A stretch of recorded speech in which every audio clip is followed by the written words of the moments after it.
एउटाले सामन्त र निरङ्कुश तन्त्रको फाँसीवादको बाटो लिएको छ। बाटो नजिक घर भएर जीविका चलाइरहेका जनतालाई सुकुम्बासी बनाउने अधिकार चाहिँ राज्यलाई छैन। सबभन्दा अपारदर्शी, अराजक र भ्रष्ट हुँदै गएको बेला छ यो।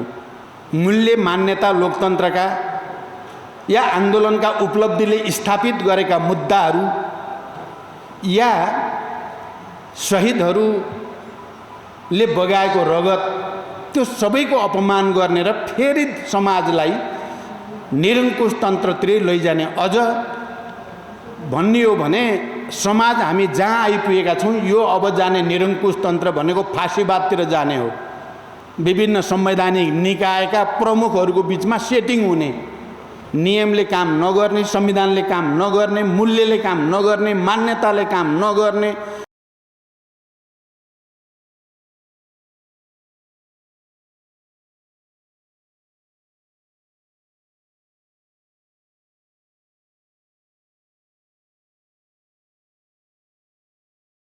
अहिले त झन् नेपाली समाजमा कता कता फेरि एकचोटि कम्युनिस्ट आन्दोलन र वामपन्थी आन्दोलनले हासिल गरेका उपलब्धिहरूमाथि प्रहार हुन थालेको बेला छ यो।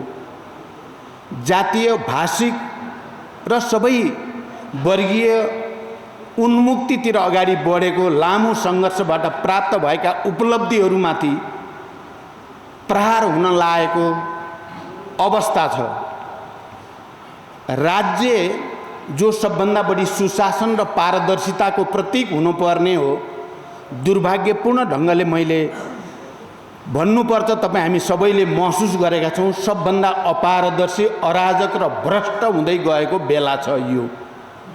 कम्युनिस्टहरूको एकता र उनीहरूप्रति जनताको जो भरोसा थियो त्यो टुट्ने खतरा पैदा भएको बेला छ। कम्युनिस्ट आन्दोलन भित्रैबाट सबैभन्दा वैचारिक ढङ्गले विचलन, विसङ्गति र विकृति माथिल्लो तहमा नै देखिनु, उनीहरूको नेतृत्वमा रहेको सरकार सबभन्दा अपारदर्शी र भ्रष्ट भएका खबरहरू यत्र तत्र देखिनु आफैमा एउटा ठुलो विडम्बना भएको छ।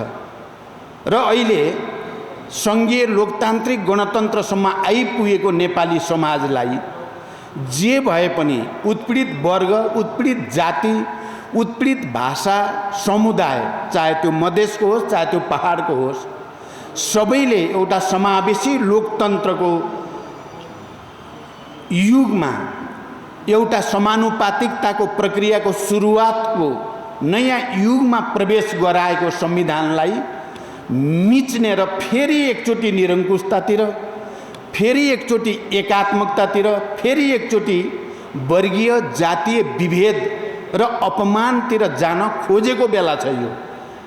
गइसक्यो भन्ने होइन, तर जबरजस्त एकचोटि फेरि नेपाली समाजलाई पछाडितिर धकेल्ने र अग्रगमन, सामाजिक न्याय, सामाजिक विभेदको अन्त्य गरेर आत्मसम्मानका साथ नयाँ राष्ट्रिय एकता कायम गर्ने जो प्रतिबद्धता हामीले आन्दोलनमा, संविधानमा पनि एक हदसम्म र समाजमा जे सन्देश दिएका थियौँ त्यसको विपरीत घटनाक्रमहरू जान खोजेको बेला छ यो। आदिवासी जनजातिहरूलाई आदिवासी जनजातिको रूपमा विभेद र अपमान गर्ने, महिलाहरूलाई, दलितहरूलाई, मुस्लिमहरूलाई या पूर्वेलीलाई या पश्चिमेलीलाई भनेर फुटाउ र शासन गरेको जो लामो संस्कार सामन्ती निरङ्कुश तन्त्रले हुर्काएको हो, त्यसैका विरुद्ध तपाईँ हामी धेरै सङ्घर्ष गऱ्यौँ। माणिकलाल श्रेष्ठ जस्ता बौद्धिक व्यक्तित्वहरूको ध्यान, दिमाग धेरै यसमा खर्चिएको छ र त्यसैको उपलब्धिको रूपमा हामी सङ्घीय लोकतान्त्रिक गणतन्त्रमा छौँ। तर अहिले फेरि बडो निर्मम किसिमले प्रहार गर्ने षड्यन्त्र भइराखेको छ। म त्यो षड्यन्त्रको अहिले धेरै व्याख्या गर्न आवश्यक ठानेको छैन। षड्यन्त्र भएको छ।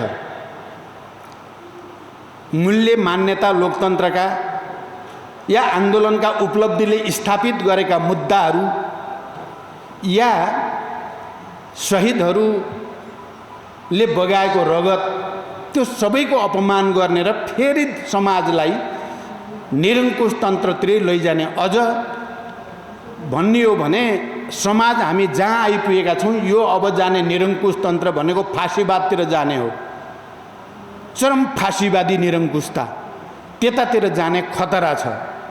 यस्तो बेलामा हामी त्यसका विरुद्ध खबरदारी गरेका छौँ।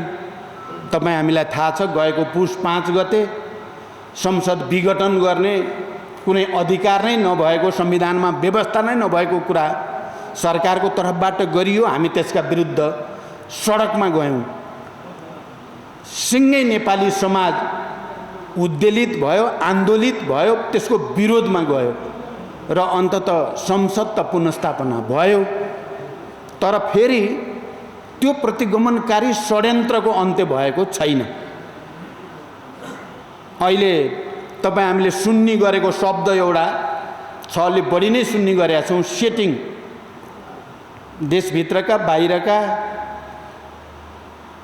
विभिन्न संवैधानिक निकायका प्रमुखहरूको बिचमा सेटिङ हुने, नियमले काम नगर्ने, संविधानले काम नगर्ने, मूल्यले काम नगर्ने, मान्यताले काम नगर्ने, ऐनले काम नगर्ने, सेटिङले काम गर्ने। त्यो सेटिङ सबै नेपाल राष्ट्र र नेपाली जनताको अधिकारका विरुद्ध, पहिचानका विरुद्ध परिलक्षित हुने, यो विडम्बनाको हामीले सामना गर्नुपर्ने बडो विचित्रको स्थितिमा हामी अहिले छौँ। यस्तो बेलामा माणिकलाल हामीबाट बिदा हुनुभयो भौतिक रूपले। हामी उहाँलाई स्मरण गर्दैछौँ, उहाँका गुणहरूबाट सिक्ने कुरा गरेका छौँ। हामीले उहाँका दिशानिर्देशहरू, उहाँको अभिभावकत्वलाई हामीले यी सबै गलत प्रवृत्तिका विरुद्ध सङ्घर्षको एउटा प्रेरक, एउटा ऊर्जाको रूपमा लिन जरुरी छ। साँच्चै हामी माणिकलाललाई सम्मानै भित्रै हृदयबाट गर्छौँ भने अहिले जुन निरङ्कुशतातिर जाने षड्यन्त्र भइराखेको छ, नेपाली जनताको पहिचान र अधिकारको लडाइँलाई उल्ट्याउने र फेरि प्रतिगमनतिर लाने षड्यन्त्र भएको छ, त्यसका विरुद्ध एक भएर जाने। जरुरी पर्यो भने आन्दोलनमा फेरि एकचोटि हामीले त्यो तागत प्रदर्शन गर्ने सङ्कल्प गर्नु नै माणिकलालप्रति सच्चा श्रद्धाञ्जली हो। काठमाडौँमा नेवार कम्युनिटीमाथि हामीले यहाँ आज म नेवार राष्ट्रिय मुक्ति मोर्चा, नेवार मुक्ति मोर्चाका साथीहरू दिलीपजी लगायतका पदाधिकारीलाई धन्यवाद पनि भन्न चाहन्छु। तपाईँहरूले माणिकलालको सम्मानमा यो श्रद्धाञ्जली सभाको आयोजना गर्नुभयो। हामीले त सोचेका थियौँ कम्युनिस्टहरूको एकता भएपछि धेरै राम्रो व्यवस्था आउनेछ, संविधानमा नि समावेशी समानुपातिक भनिएको हुनाले अब नेवार कम्युनिटीका मुद्दाहरू, उनीहरूका समस्याहरूलाई अब राम्रोसँग सम्बोधन गरिनेछ। चाहे गुठी विधेयकसँग सम्बन्धित कुरा होस्, त्यसमा नेवार कम्युनिटीका प्रतिनिधि संस्थाहरूको राय सुझाव लिइनेछ, उहाँहरूको अनुसार हुनेछ भन्ठानेका थियौँ। उल्टो भयो। हामीले हेर्दा हेर्दै सरकार आफैले नेवारका ऐतिहासिक परम्परा र संस्कृतिहरूलाई भत्काउने र मिच्ने काम गर्यो। म आज त्यो सम्झिराखेको छु। गुठी विधेयकका सन्दर्भमा स्वतःस्फूर्त रूपमा काठमाडौँमा जो आन्दोलनको वातावरण देखियो, मैले आइसिसीमा प्रधानमन्त्री, त्यति बेला त पार्टी विभाजित भएको थिएन, म पार्टीको कार्यकारी अध्यक्ष भनिएको थियो। मैले प्रधानमन्त्रीलाई तपाईँले अब एक दिन मात्रै ढिलो गर्नुभयो भने यो चाहिँ निकै ठुलो विडम्बना यो देशमा हुने भयो। हामी आफैले बनाएको संविधान र हामी आफैले समावेशिता र समानुपातिकताको जो कुरा गरेका थियौँ, त्यसमाथि हामीले नै वञ्चरो प्रहार गरेको यहाँको नेवार कम्युनिटीले र सबै जनताले, उत्पीडित जनताले ठान्नेछन् र विद्रोह सुरु हुनेछ। र म चाहिँ तपाईँलाई छोडेर त्यो विद्रोहमा जानेछु भनेको थिएँ मैले, र आजै त्यो विधेयक फिर्ता लिने भनेपछि मात्रै विधेयक फिर्ता लिएको थियो। बाटो फराकिलोको कुरा आयो। बाटो फराकिलो बनाउने कुरा एउटा आवश्यकता हो, तर बाटो नजिक घर भएर जीविका चलाइरहेका जनतालाई सुकुम्बासी बनाउने अधिकार चाहिँ राज्यलाई छैन। उनीहरूलाई बेघरबार बनाएर चाहिँ भगाउने अधिकार राज्यलाई हुँदैन। दुनियाँको कुनै पनि ठुल्ठुला सहर र राजधानीहरूमा त्यस्तो भौतिक पूर्वाधार निर्माण गर्नु पर्यो भने समुचित मुआवजा दिएर उनीहरूलाई विकल्प दिएर खुसी बनाएर मात्रै बाटो फराकिलो गरिन्छ। तर यहाँ नेपालमा विडम्बना के भयो भने खास गरी नेवार कम्युनिटीलाई मानौ उनीहरूलाई जे गरे पनि हुन्छ जस्तो गरिकन राज्यले गरेको स्थिति पनि छ। अहिले नेवार कम्युनिटीसँग सम्बन्धित कयौं ऐतिहासिक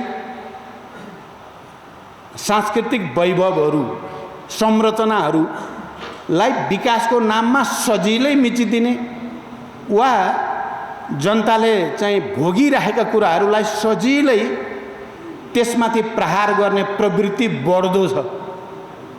तपाईहरुले हेर्दा कम्युनिस्ट पार्टी फुट्यो, प्रचण्ड र केपी झगडा गरे भन्ने मात्रै देखिन्छ होला। तर यो भित्र अन्तर्निहित वैचारिक विवाद हेर्नुभयो भने एउटाले सामन्त र निरङ्कुश तन्त्रको फाँसीवादको बाटो लिएको छ, एउटाले जनताको अधिकारको र पहिचानको बाटो लिएको छ। बाटोमा कहीँ कतै मेलै देखिएन, त्यहाँ भेटै भएन र यो परिस्थिति बनेको छ। यस्तो परिस्थितिमा तपाईँ हामी सबैले एकचोटि फेरि समावेशिता र समानुपातिकताको लागि, संविधान संशोधन र परिमार्जनको लागि, सबै उत्पीडित वर्ग समुदायको प्राप्त अधिकारको रक्षा र थप अधिकार प्राप्तिको लडाईँमा एकजुट हुने संकल्प गर्यौं साँच्चै भित्रैबाट भने माणिकलाल प्रति श्रद्धाञ्जली गरेको सार्थकता हुन्छ। एकछिन जुटियो, फूल चढाइयो, श्रद्धाञ्जली भनियो, पुग्यो भन्ठानियो भने त्यो औपचारिकताको खासै अर्थ हुँदैन भनेर म तपाईहरु सबैसँग मेरो आफ्नो विचार पनि राख्न चाहन्छु, तपाईहरुसँग अपिल पनि गर्न चाहन्छु।